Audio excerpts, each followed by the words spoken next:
Hey, Casibang's crew, welcome back to our very last video ever.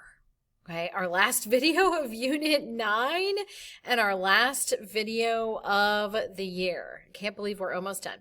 All right, so the last video for social psych, and it is social interactions part 2. So first we're going to talk about aggression. We'll talk about aggression, we'll talk about altruism, and we'll talk about attraction today. Okay, it's all the A's today. All right, so aggression is any physical or verbal behavior intended to hurt or destroy. Okay, that is important. Intended to hurt or destroy. It can be done reactively out of hostility or proactively as a calculated means to an end, which just means you can act aggressive because someone acted aggressive towards you first and you are just reacting to that, or you can act aggressive to try and get something. Research shows that aggressive behavior emerges from the interaction of biology and experience. We're going to talk about that a little bit. So the biological influences on aggression. So we know it's the interaction between biology and environment. So what are these biological influences on aggression? First are genetic influences. Then we have neural influences, okay, things going on in our brain. And then biochemical influences. So think back to the biology unit. The genetic influences, okay, animals have been bred for aggressiveness, for sport, and at times for research, right? So we know that we can breed this aggressiveness tendency into animals. So why not into humans as well? Neural influences. Some centers in the brain, especially in our limbic system, which is our emotional system, okay, our amygdala, and the frontal lobe are very much involved with aggression. And then biochemical, hormones, alcohol, and other drugs can influence our neural systems that control aggression. Okay, testosterone being one of those hormones there. Environment. Okay, even environmental temperature can lead to aggressive acts. Murders and rapes increase with the temperature in Houston in this particular graphic here. So murders and rapes per day in Houston, Texas. When the temperatures climb, there is a really steep increase, of murders and rapes. Okay, so those are some environmental influences. Aversive events, okay? How can aversive events influence your aggression? We talk about it in terms of this frustration aggression principle.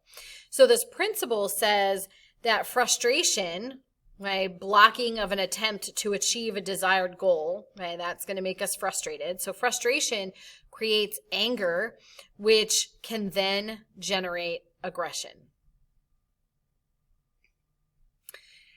Here's an interesting question. Do video games teach or release violence? Okay, the general consensus on violent video games is that to some extent they breed violence. Adolescents view the world as hostile when they get into arguments, and academic performance suffers after playing such violent video games. Okay, this is the age-old question. Okay, when I was in college many, many years ago, we talked about violence on TV because video games weren't that huge of a thing. Okay, they were just starting out then. So we talked about violence on TV or in movies. Okay, was that influencing aggression or violence in normal people? Here's a meme that I like. Okay, violence is caused by video games, ? Please let me know what video game people have been playing for the past 5,000 years. Okay, this is an image of the Crusades.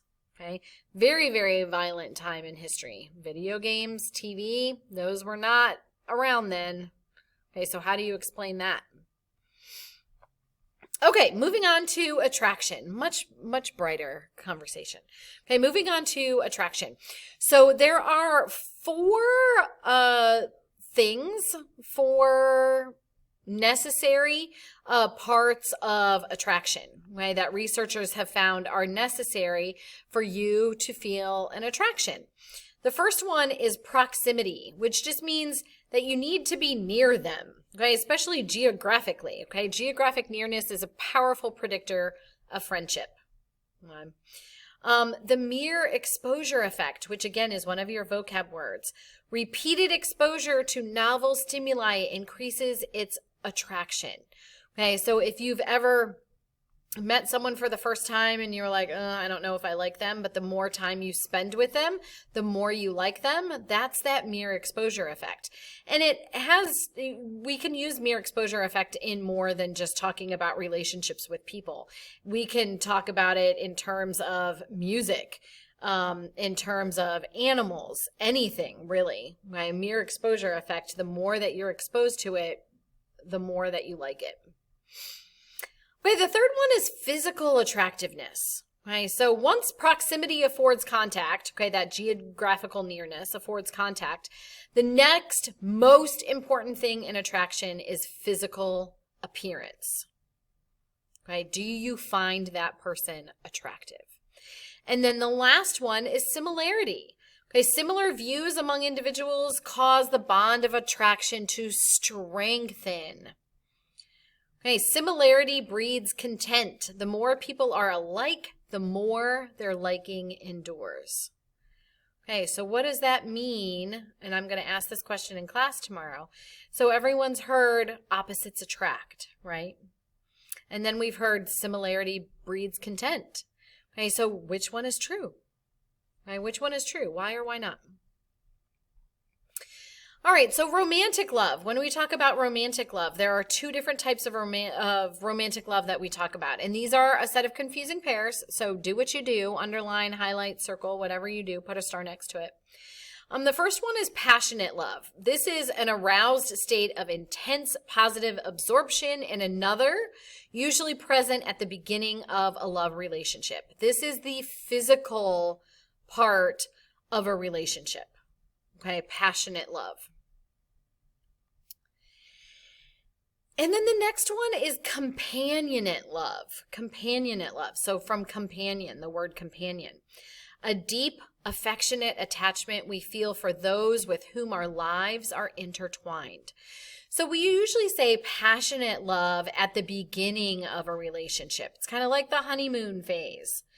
Companionate love is the love that your grandparents feel for each other, okay? They've been married for, 30, 40 years. They've been together for even longer than that.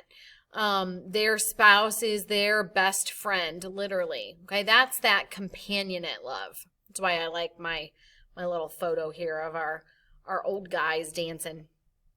Companionate love needs a couple of things in order to succeed. So the first one is this idea of equity. So a condition in which people receive from a relationship in proportion to what they give. Okay, so you're receiving from your significant other just as much as you are giving your significant other. Okay, you have to feel that equity in order for that companionate love to develop. And the other one is self-disclosure, revealing intimate aspects of oneself to others. You cannot have a companionate love, a marriage of 30, 40 years without that self-disclosure. Right? You need to share yourself, all the good and the bad parts, with that person that you love. Okay, last one we're going to talk about is altruism. Okay, this concept of altruism. This is an unselfish regard for the welfare of others. This is the helper person, okay, the person that is always there to help regardless of what the situation is. Okay, this word unselfish regard is big in that one. When we talk about altruism, we talk about what is needed or what is necessary for someone to intervene on behalf of a stranger or even on behalf of a friend. Think back a few days ago, we talked about, do you stand by and watch while someone else is being bullied? Okay, so that's this concept of bystander intervention. Okay, what conditions need to happen in order for you to intervene in a situation where someone needs some help? So here, this graphic here kind of gives you the decision-making process. Okay, so first of all, do you notice the incident? Because if you don't notice that anything's helping or anything's happening, then of course you're not going to help. Okay, so do you notice the incident? If that's no, there's no help given. Okay, if you do notice the incident, then you're asking yourself, is it an emergency? Okay, so again, if we say no, then you're not really offering any help. If you do say yes, it's an emergency, they really need help and right away, do you assume responsibility in the situation? And this is the really big question. Okay, do you assume responsibility? If you do assume responsibility, then yes, you attempt to help the person in that situation. But if you don't assume responsibility, then no, you are not going to help. So what things go into this do I assume responsibility question? Okay, what things go into that question? We're going to talk about that in just a second. Okay. So bystander intervention also has this idea called the bystander effect.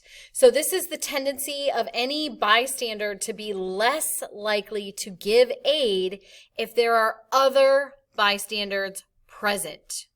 Okay, so that is one of the concepts that goes into, are you assuming responsibility? Are there other people around that can assume responsibility as well? Or is it just you? Are you the only one that can help out? So this graph shows you the percentage of people attempting to help. Oh, it's cut off a little bit down here. But this first line is when there's one other person. The second line is there's 2 other people, 3 other people, and then 4 other people. Okay, so when it's just you, you're 85% more likely to intervene on behalf of the bystander. But when there's one other person, that falls from 85% to 60%. And then when we continue to add people to the group, it just continually, steadily falls. Okay, so these are some of the other factors that influence if we will intervene on behalf of the bystander. So that in our graphic there, will we assume responsibility? So the person appears to need and deserve help. Okay, that opens up a wide range of questions. Okay, do they deserve help? Okay, here's where group dynamics come into play. This is where biases come into play. Is that person in some way similar to us? We are definitely more likely to help someone that looks like us. Is the person a woman? Okay, we are still culturally ingrained that men are supposed to help women. Okay, or that women are more helpless. Okay, so if it's a woman, they're more likely to assist. We have just observed someone else being helpful. Okay, that's that social facilitation happening. We're not in a hurry. Okay, so we're not in a hurry to go anywhere. We don't have to get to work or get to school or something like that. We are in a small town or a rural area. Okay, that's maybe just part of that culture. We're feeling guilty. Okay, maybe we're feeling guilty about something else that we've done or that we've experienced. So now we want to try and assuage our guilt. We are focused on others and not preoccupied. Okay, so if our head's not in our phone walking around, okay, and we notice that there's something going on and that we need to help someone, we're in a good mood. Okay, our mood makes a difference. Okay? Our mood makes a difference on whether or not we're going to help. Okay, this concept of diffusion of responsibility or bystander intervention effect. So a person is less likely to take responsibility for an action when other people are present. Okay, I showed that to you in that graph. Okay, people are less likely to take responsibility for helping a bystander if there are others that are present. The greater number of bystanders who witness an emergency, the less likely it is that any one of them will intervene to help. Okay, so let's say that again. The greater number of bystanders, the less likely we are to help. And there is a specific, a short video clip that I am going to show you tomorrow in class. Okay. All right, that is it. We are done with social psych. Oh my gosh, we're done with AP Psych for the year. Now we just need to review and prep for our AP exam. Make sure that you're bringing any questions in to class, and I will see you guys tomorrow. Bye.